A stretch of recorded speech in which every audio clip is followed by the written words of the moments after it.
How to fix Uber Eats promo not applied.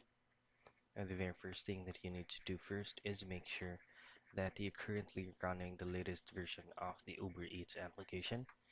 Just simply go to your Google Play Store if you're using an Android device and make sure that this is updated. Next thing you do is, of course, logged into your account.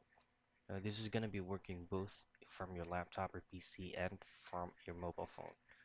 Make sure that you logged into your account. Now, the common reasons why your promo code or your voucher code is not working, the very first thing, the reason behind that is because first is maybe you have not meet the specific minimum purchase. So again, the first thing that you have to check is you'll have to double check about the current promo that you're in right now to make sure if there is a minimum purchase.